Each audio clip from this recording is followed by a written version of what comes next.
A warm welcome back. My name is Tom, and you're watching youtube.com/getnuanced. And in this video today, I'm going to give you guys my thoughts on a brief but overall very important geopolitical development that is occurring right now in North Africa, and in particular, Libya, as the Libyan civil war, which had a brief interim after 40 years since the 60s of having the Arab Jeremiah under the, maybe I butchered that, Muammar Gaddafi, who was the leader of Libya for decades and up until 2011, and where during a NATO-backed civil war like uprising, rebels which were being supplied logistically with resources and arms by the NATO, North Atlantic Trade the North Atlantic Trade Association or Trade Alliance, Trade Association or North Atlantic Trade Organization, actually, I think, in lack of double checking. Sorry about that. I can make the correction if there is one. But that group, which the United States and the Western powers after World War II created as the bloc in which they used to form coalitions that would originally go against the Soviets and now is being used to prevent China and Russia, I guess, but more so, I guess, in this particular field, other aligned forces with opposing interests that are more aligned with Russia and China, such as the Libyan warlord Khalifa Haftar, who actually was a former associate of Muammar Gaddafi, who had a falling out and had lived for a decade or so near the suburbs of Washington, D.C. He has ties with the Pentagon, which in another video I can talk about. In this particular one, we are going to talk about the development in which his failed offensive to capture the capital and strategic geopolitical center of Tripoli, which would have given him more political legitimacy and potentially be able to wrap up the Libyan civil war, as he currently controls with the government, I think the House of Representatives, which is largely now just being used as a window dressing for his dictatorial nature of ruling through his building of coalitions that are largely mercenaries that are now the so-called Libyan army, which, I mean, he obviously is ruling by, the implied threat of violence towards any opposition and has co-opted that particular government. And he controls large parts of the east, including the desert areas that are not as population dense, but do contain the oil reserves. And on top of all the chaos that's going on, what makes Libya slightly different from other places in the world, such as Syria, Iraq, and Afghanistan, is the fact that Libya actually has, on its assets are currently frozen by the UN, a sovereign wealth fund that has a considerable funding that could help it recover. But it is only going to be unfrozen when the disparate forces during this civil war, and that's Kitty over there, are eventually able to work out a conclusion to this conflict, which up until very recently, it seemed that Khalifa Haftar was wrapping this up. He had encircled Tripoli, and despite the population centers being on the coast, which were largely in control of the GNA, the Government of National Accord, which is the UN-backed government, which was supported by France and Italy, two countries that have a colonial era ambitions that still to some ways, at least in economics, still extend over to modernity and are a factor in our geopolitical assessment of events, which I will definitely talk about in other videos. Shervan, in particular, actually from Caspian Report, who I watch a lot, made a very good video about the neo-colonial French Empire, which I definitely recommend you check out. He had a series on that, and I'll include it in the description below. But for more context in Libya, with particular interest in that, in 2011, Barack Obama, who was president of the United States, the country that I'm from, I was raised in. I was adopted and raised here, but that's another story for another day. But in this particular instance with America, they had teamed up with France's Francois Hollande, who was the president at the time, and they had issues with the fact that Gaddafi had pretty much done a lot of things in the 80s and 70s during the Cold War. He was aligned with the Russians, I believe, and was in that sphere of influence that had displeased the West in various ways. There was an attempt for him to be reconciled after the Iraq War, in which Saddam was ousted under the pretense of there being WMDs, which in another video I will talk about. But obviously, if you haven't ever seen my Twitter, I'm quite skeptical of some of those accusations, obviously. And there's been a lot of evidence now to the contrary that things were not necessarily what they were seeming to be when the initial invasion of Iraq was being made on the pretenses of there being some sort of immediate threat or participation from Saddam Hussein, who was the Ba'athist leader of Iraq at the time. And Libya, their leader Gaddafi, he might be a dictator who has a harem and does a lot of questionable things, but he wasn't an idiot. in order to be the leader of a country and have been so and maintained a grip on power for decades, you obviously have to have some level of political competence. And he obviously had a background in the military, hence is where which most of his power was derived and how he pulled off the successful coup, which, if you don't know, Libya, up until it gained independence, had originally been an Ottoman province after it was conquered by the Ottomans for centuries, along with Egypt. And after the Ottoman Empire had started declining and becoming the sick man of Europe, and sorry about the cat moving around, by the way, they lost control right before World War I of that area, and it became part of Italy, this recently unified as of the 1870s Western country that decided to try its own version of a colonial empire, which obviously, along with Ethiopia and other areas of Africa, didn't end up working out. It was largely, now as history gives the verdict, a failure.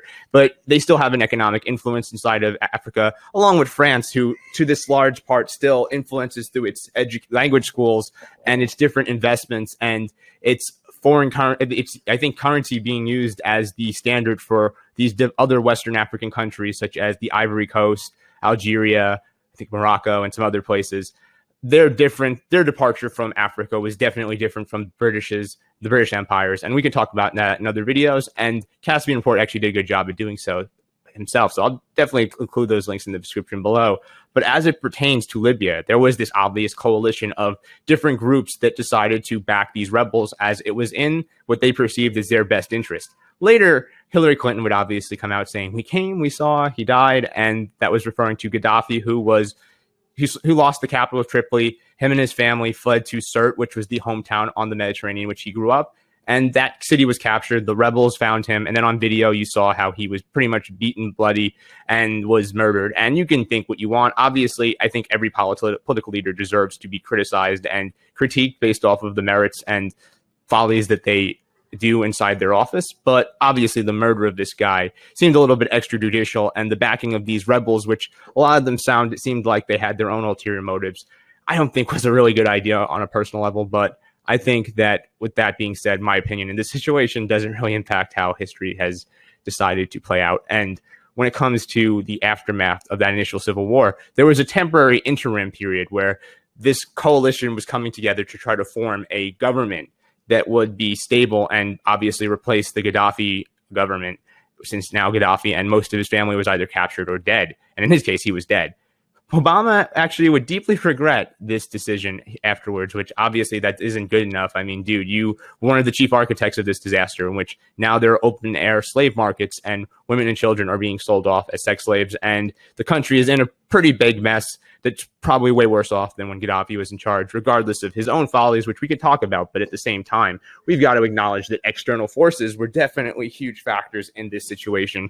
And speaking of external factors now, we should definitely obviously mention the Turkish component to this. And there's a lot of people who are skeptical of a potential neo-Ottoman empire, which you've seen in the background. This flag is the double-headed eagle that represents the empire, the Eastern Roman or Byzantine Empire, which I've talked about in other videos, which was conquered by the Ottomans in the 1400s, ever since 1269, I think the 1200s, 1300s, all the way to the time when it fell in 1453. At the late 1200s, and it fell in 1453. The Turkish Republic, which had succeeded the Ottoman Empire after it collapsed, and in 1923, following the Greco-Turkish War and the Treaty of Lausanne, the Turkish Republic was a secular government founded by Mustafa Kemal, whom tried to make Turkey, at least culturally and from a political stance, look more towards Western and Eastern Europe than the Middle East, which was the Ottomans' previous heartland when it came to how they had a cultural setting in which they were claimed to be more Middle Eastern, I guess, culturally. They used a language of Turkish, which was a combination of Persian and at the same time, I believe, Persian and Arab and Turkish. And at the same time, they also claimed to be the caliphs of Islam. And following the abolition of the last Ottoman Sultan, I think Mehmed VI, maybe I was wrong about that, correct me if I was, but after he had stepped down, abdicated, and left on a warship, the last caliph, I think, his cousin, Ahmed, I think, had actually stepped down as the caliph as well, because the secular Republic of Turkey wanted to distance themselves from the Ottoman imperialism, which seemed to have led the Turkish people to large part losing World War I and losing their empire, which had stretched out at its height from the entirety of North Africa and the Middle East, large portions of the Middle East, such as Mesopotamia, Syria, Jordan, Lebanon, Israel, Palestine, all these different areas, and parts of Iraq, which were disputed over with the different Iranian empires. But they ended up losing all of those territories, even parts of Eastern Europe, up to Hungary and Vienna, the gates of Vienna, which was where their siege of 1683 happened, in which I'll talk about that in another video. But ever since that point, the Ottoman Empire started to lose its power, and in large part, I think their lessons can be learned. But Erdogan, President Recep Tayyip Erdogan of Turkey at this moment, seems to be trying to, at least at some level, at least ostensibly, try to revive and create a neo-Ottoman empire, or a different type of empire that might rule through military influence and economic influence rather than just directly annexing territory. And they actually decided under Erdogan to not only involve themselves in northern Syria, which is another topic for another day, but send some of the rebels from Idlib that they were using, which kills two birds with one stone, if you know what I mean. But they're sending over rebels from Idlib, and I'm not sure about the future of Syria, northern Syria, in which they've been collaborating with different groups, including Al-Nusra Front, which is an affiliate of Al-Qaeda. And I think it's rebranded to Hayat Tahrir al-Sham now, but correct me if I'm wrong. They're basically ISIS, but they're better at marketing, and they have a better public relations group.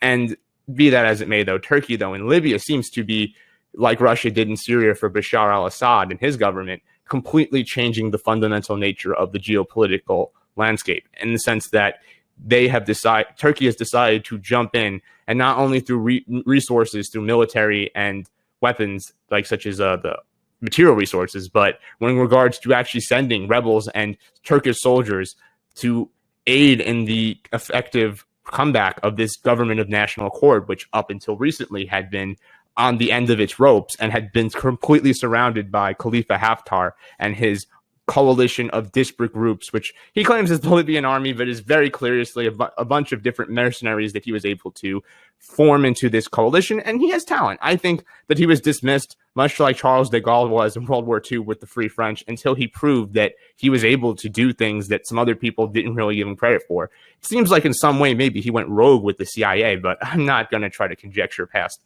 what I already have. We can talk about these in other videos that I will have forthcoming, but point being is, Khalifa Haftar is definitely indicative of the historic lesson that one day you can be at the top of the game, the king of the castle, and seem like everything's going well. And then the next day you could just be, the higher you climb, the deeper you fall, just kind of in all sorts of a bad situation.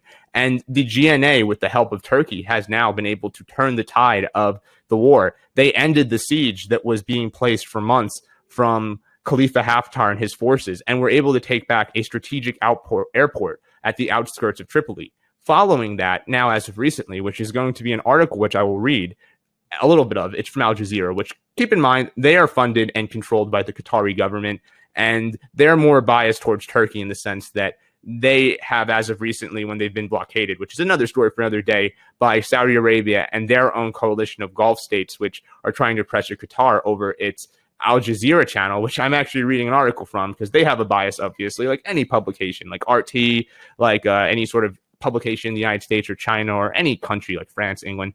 Every publication has their own narrative. But I'm going to read this article and then try to summarize and provide a little bit of context to the broader narrative that's being discussed here. And obviously keep in mind that the potential biases when they're being written. I'm going to read part of it verbatim and then give you guys my personal take based off of the information provided and my analysis of the situation, as I've read other sources as well and have been keeping up with these events in the Middle East and North Africa more broadly for a while. And I believe that these discussions need to be had more, and we can acknowledge that there is different components. It's a complicated situation, and there aren't necessarily good or bad guys. There's just different factions with different interests that are aligning with other people out of mutual convenience and geopolitical necessity, and they all are trying to increase their own positive outcomes at the expense of other factions that have differing views and goals. So, I mean, keep that in mind, international relations and the nature of how these things are structured. But let's read a little bit of this article now. So, the GNA vows to retake Libya's east after Sirte offensive.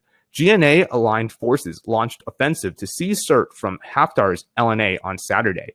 And that means LNA means Libyan National Army.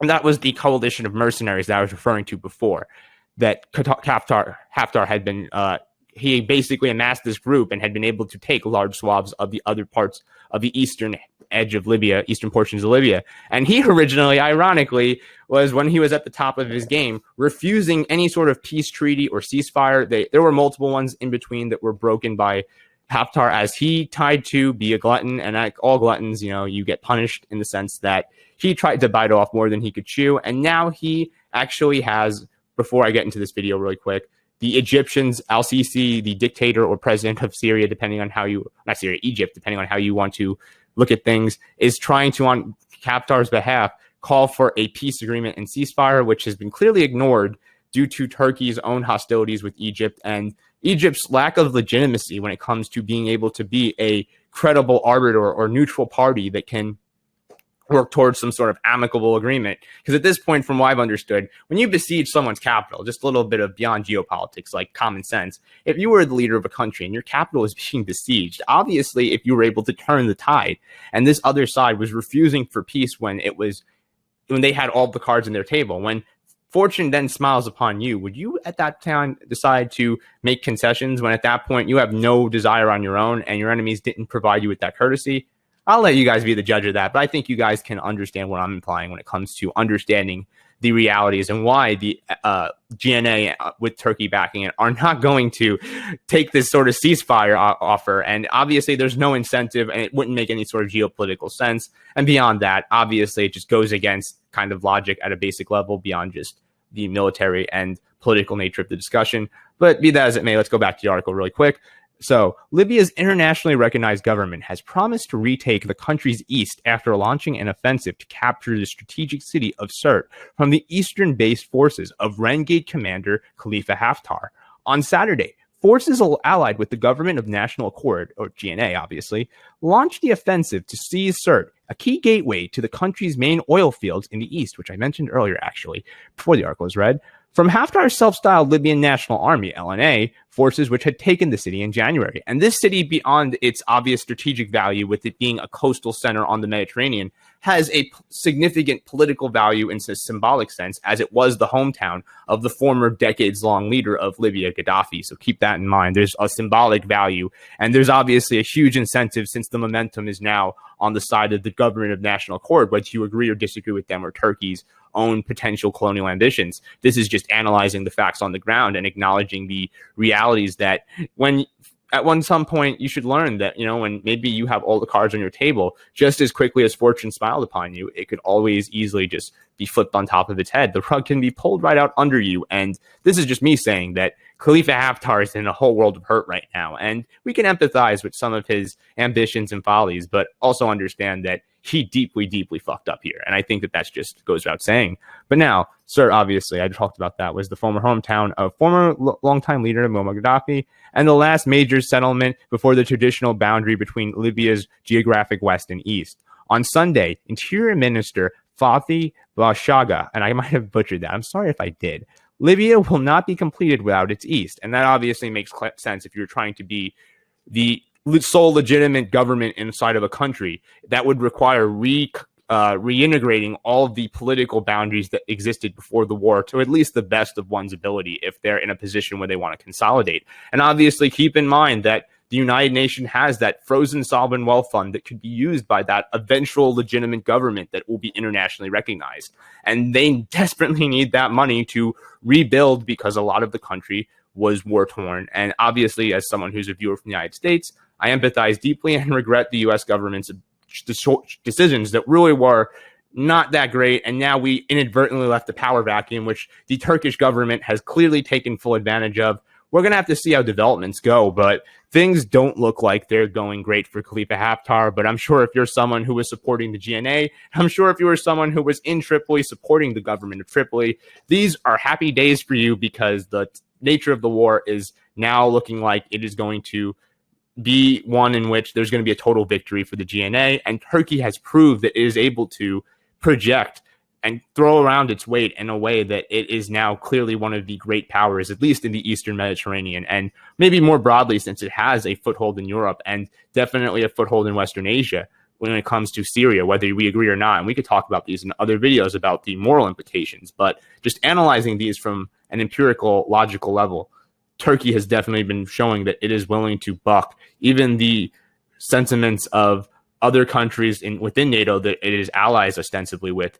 And there's also tensions that I'll talk about in another video really soon about Turkey and Greece. But despite all of its own other issues, including its pandemic response and the economic downfall of the Turkish lira and other factors that are all playing into this broader situation, it looks like that at least in Libya, they were able to make an investment that paid off and is paying its own dividends, as we are now seeing with its forces successfully changing the tide of the battle, much like Russia's Putin did for Syria's Assad back during the Syrian civil war, and which is still ongoing and looks like it is culminating. And Libya looks like, despite what seemed like a few months ago to be an inevitable victory for Haftar, maybe in his arrogance, he believed that himself, but obviously that's not the case. And we are seeing a reality that has rapidly changed on the ground. And I definitely want to hear what you guys think.